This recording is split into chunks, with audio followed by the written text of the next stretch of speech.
സൂചകം, സൂചിതം. അർത്ഥവിജ്ഞാനത്തിലെ പ്രധാനപ്പെട്ട സങ്കല്പമാണ് സൂചകം, സൂചിതം എന്നിവ.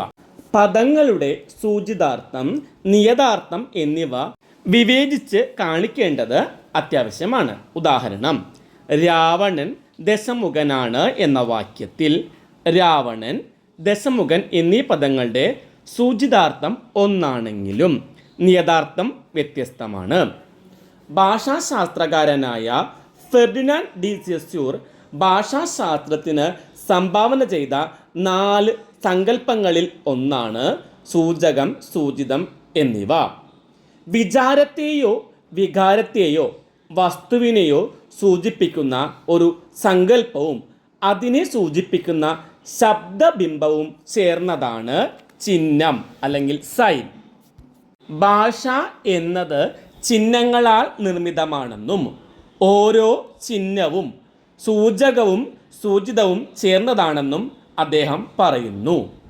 ശബ്ദബിംബമാണ് സൂചകം. സൂചകം എന്ന് പറഞ്ഞാൽ ശബ്ദബിംബമാണ്. അതായത് തെങ്ങ് എന്ന് ഒരാൾ പറയുമ്പോൾ ഉണ്ടാകുന്ന ശബ്ദരൂപമാണ് സൂചകം എന്നത്. അത് അയാളിലുണ്ടാക്കുന്ന ആശയമാണ് സൂചിതം എന്നത്.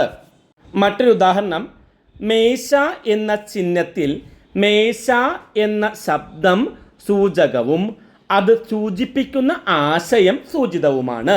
ശബ്ദബിംബമാണ് സൂചകം അല്ലെങ്കിൽ സിഗ്നിഫയർ.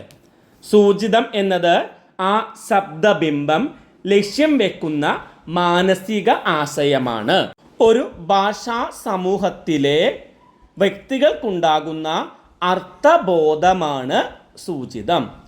മറ്റു വാക്കുകളുമായുള്ള വ്യത്യാസത്തിലാണ് ഒരു വാക്കിന് അർത്ഥം ലഭിക്കുന്നത് എന്ന് സിദ്ധാന്തിച്ചതാണ് സൊസ്യൂർ ഭാഷാ പണ്ഡിറ്റ് നൽകിയ ഏറ്റവും വലിയ സംഭാവന.